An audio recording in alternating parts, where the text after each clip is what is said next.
सभी देश प्रेमी भाइयों बहनों एवं इंडियन चिल्ड्रन एकेडमी के समस्त अध्यापकगण को मैं मोहम्मद फरदीन गणतंत्र दिवस की हार्दिक शुभकामनाएं देता हूँ। जैसा कि हमें और आपको पता है, आज ही के दिन 26 जनवरी 1950 को हमारे देश का संविधान लागू हुआ था, जिसको बनाने का श्रेय डॉक्टर भीमराव अम्बेडकर जी को जाता है। दोस्तों, हमारे समाज में जहाँ दलितों को शिक्षा नहीं दी जाती थी, जहाँ उन्हें कुएं से पानी नहीं दिया जाता था और जहाँ उनकी स्त्रियों को आसन ढकने के लिए टैक्स दिया जाता था और उनकी कमर पे झाड़ू बांध दिया जाता था ताकि उनके पैरों के निशान मिट जाए, उसी समाज का निकला हुआ व्यक्ति संविधान कैसे लिखता है। दोस्तों, डॉक्टर भीमराव अम्बेडकर बहुत ही शिक्षित व्यक्ति थे। उन्होंने कोलंबिया यूनिवर्सिटी से PhD किए हुए थे और उस वक्त हालांकि हमारे देश में और विश्व के पढ़े लिखे लोगों में से एक थे। उस समय हमारे देश में और भी लोग पढ़े लिखे थे, लेकिन राजनीति के साथ में उनका अच्छा ज्ञान किसी को नहीं था। और तभी तो iron man of India Sardar Vallabh भाई पटेल जी ने कहा था कि संविधान में अम्बेडकर से बेहतर कोई नहीं है और उनको मत भुलाइएगा, जिनके कारण आज हम स्वतंत्र हैं और यहाँ पर बैठे हुए हैं। ये आज से हिंदू, मुस्लिम, सिख, ईसाई, सैयद, पठान, अंसारी, गुलाहा, ब्राह्मण, जाट, यादव ये सब आत्म हुआ है। जब घोड़ी चमड़ी हमारे और आपके सामने खड़ी थी तो वो हमारे और आपके ही पूर्वज थे जो कांधे से कांधा जोड़कर दीवार बनकर अंग्रेजों का सामना किया था।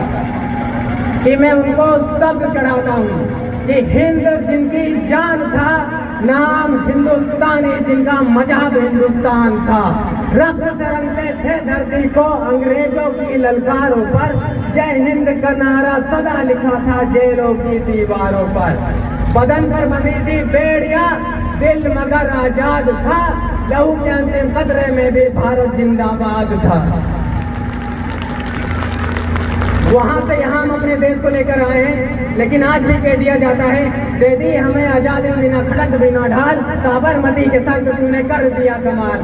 क्षमा कीजिएगा, ऐसा कुछ नहीं हुआ था, सिर्फ इंकलाब का नारा या भारत छोड़ो का नारा, कापी कलम से आजादी नहीं मिली थी, सिर्फ चरखा चलाने से आजादी नहीं मिली थी कि गुलाम निराश इतिहास को तब सूर्य की झंकार मिली और तादिया की तलवार के संग जब झांसी की तलवार मिली, वीर कुंवर और नाना की संदेश ब्रिटिश पर भारी थे, बहादुर शाह को तख्त नसी करने की तैयारी थी। कभी थोड़ा धसा पीठ में और बगावत हार गए, भारत के ही पतवारों से गोरी नैया पार गई।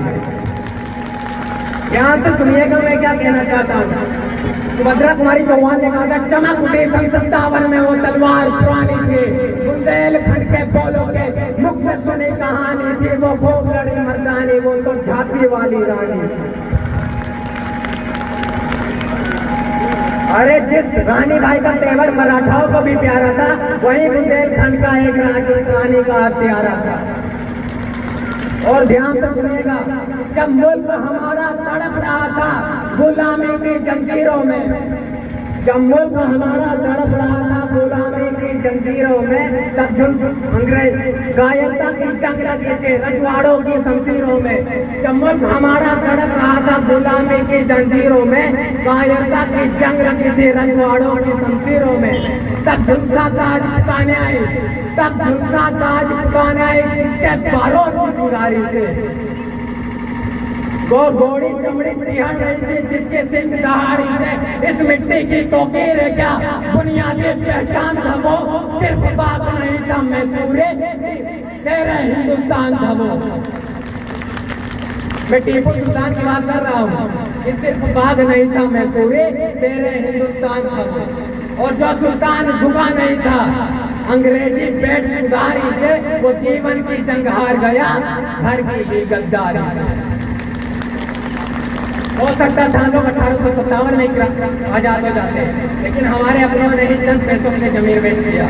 कि मंदिरों मस्जिद दोनों से ऐलान हो, उन गद्दारों की नस्लों की खुद पहचान हो। साहब जब तक तीनों के न मारे जाएंगे, हौसले कितने भी हो जंग तो हारे जाएंगे, और दुश्मनों के संग हम फिर करेंगे फैसले, पहले घर के जाहिलों के सर उतारे जाएंगे।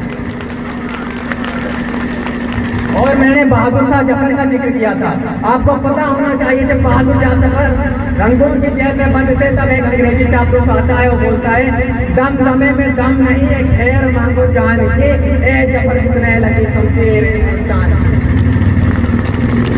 तो 85 साल का पूरा शेर कील उठाता है, सवाल दोलाई में पार करता है। बोलता क्या बोले, दम दमे में दम नहीं है, खैर माँ को जान की जब सुनने लगे शमशेर हिंदुस्तान की। तो सुन जवाब के सुन ले जा, गाजियों में वो रहेंगे जब तलक ईमान के, तब से लंदन तक चलेंगे हिंदुस्तान की।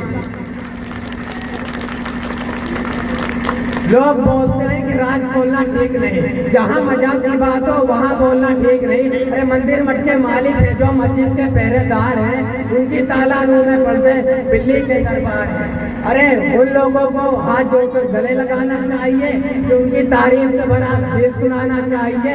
अरे उन लोगों के कारण कम मनाई जाती है, कई शमशानों में चिता जलाई जाती है। कुछ लोगों का जमीन बिगा तो मजाक नीलाम हो गए, और वोट मांगने वालों का भी नारा राम हो गए। और कुछ गद्दारों ने घंटी और गुंबद को तर्क करना सिखा दिया, अम्मी और माँ में फर्क करना सिखा दिया। उसी फर्क को हमें और आपको मिटाने का प्रयास करना चाहिए कि रावण नहीं हम पलने देंगे साधुओं के बेस में, चाहे वो आसाराम हो या राम रहीम हो, कि रावण नहीं हम पलने देंगे साधुओं के बेस में। अफजल पनप नहीं सकते हैं अब्दुल कलाम के देश में। फौलादी हिंदुस्तान में दुर्योधन की जांग नहीं, टीपू भगत की मिट्टी पर खालिस्तान की मांग नहीं। इतिहास इस पर लिखेंगे जो फिर वो पाप नहीं होंगे, 16 बार मोहम्मद गोरी हरगिज माफ नहीं होंगे। रण विजय के बाद भी अब हम रण वस्त्र नहीं छोड़ेंगे, कलिंग फतेह के बाद शस्त्र नहीं अब छोड़ेंगे। 57 की जीत की डोली झांसी रोकी जाएगी, अब की बार भगत सिंह की फांसी रोकी जाएगी। हिंदू हो या मुस्लिम उनके शीश नहीं कटने देंगे, और कसम तिरंगे की हमको फिर ये देश नहीं बटने देंगे। इस तिरंगे की कसम खाई मैंने कि हिम शिखरों पर बड़ा हुआ जो क्या लहरों पर लहराता है, 3 रंगों का नहीं ये कपड़ा भारत का दिल जाता है। हम सबकी पहचान सदा स्वतंत्रता का अभिमान है, और सके बेजान शरीर जानदार अरमान है। जब ऐसे तिरंगे कपड़े पर कोई कालिक रगड़ने लगता है, या आतंकवाद की आंधी में ध्वज बनने लगता है, अरे 3 रंगों से एक पर भी यदि कोई दाग लगाता है, तब भारत का अमर तिरंगा खून से धोया जाता है। आज इस 26 जनवरी के पावन अवसर पर यहाँ सभी धर्म के लोग बैठे हैं। कृपया 2 मिनट के लिए अगर आप अपना धर्म बोल कर हिंदुस्तानी अपने आप को महसूस करें तो मैं सुनाऊंगा, हाँ या ना, हाँ या ना। क्या मैं मुजरिम कहलाऊंगा और क्या होगा इल्जाम? क्या मैं मुजरिम कहलाऊंगा और क्या होगा इल्जाम अगर हरे रंग से हिंदू लिखूं भगवे से इस्लाम? तालियां कम है या हिचकिचाहट ज्यादा जो मैंने कह दिया? क्या मैं मुजरिम कहलाऊंगा और क्या होगा इल्जाम अगर हरे रंग से हिंदू लिखूं भगवे से इस्लाम? अगर मैं कह दूं सभी एक है, अभी तो आप लोग मजाक को अपने बोलते धर्म से बोलते हिंदुस्तानी है ना, क्या मैं कह दूं सभी एक है, हाँ या ना? क्या मैं कह दूं सभी एक है, अवतार एंजल नबी एक है, पहर शहर और शाम एक है, जहर शहद और जाम एक है, बादल और बरसात एक है, हवा एक है, पानी एक है। बीमार पड़ो तो बोलो ना भाई, दवा एक है।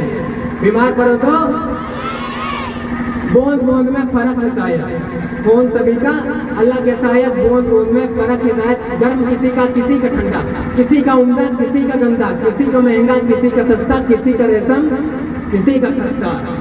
भाई जब अलग ही है तो अलग रंग दो, रंग एक है ऐसे कैसे? और खून बहे तो बुरी बात है कि नहीं? खून बहे तो बुरी बात है, फिर जंग लेके ऐसे कैसे?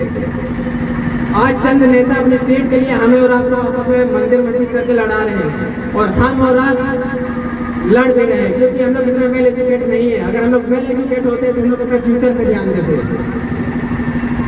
APJ अब्दुल कलाम ने साहब ने कहा था, education is the most powerful weapon which you can use to change the world.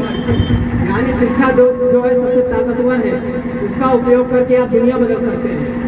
और हमारे संविधान निर्माता डॉक्टर भीमराव अम्बेडकर ने कहा था कि शिक्षा शेरनी का दूध है, जो पिएगा वही दहाड़ेगा। है बात सही कि नहीं? मैं अपनी वाणी को ग्रहण की ओर ले जाते हुए कहना चाहूंगा कि सच्चाई की आवाज है ये जो बंद ना हो पाएगी, कि मिर्गी की घोषणा बुलंद ना हो पाएगी। वाणी के जय घोष सदा प्यार नहीं डालता, गद्दारों की झोलियों में प्यार नहीं डालता। सरहद से आवाज आई सर भी कटाएंगे। अल्लाह की रवानी में तूफान होना चाहिए, अंबर से ऊंचा अपना हिंदुस्तान होना चाहिए। बहुत बढ़िया, जोरदार तालियां हो जाए मोहम्मद फकीर के लिए। बहुत ही बेहतरीन अंदाज में इन्होंने सभी को अपनी बातें बताई हैं। उसके बाद मैं अपने विद्यालय के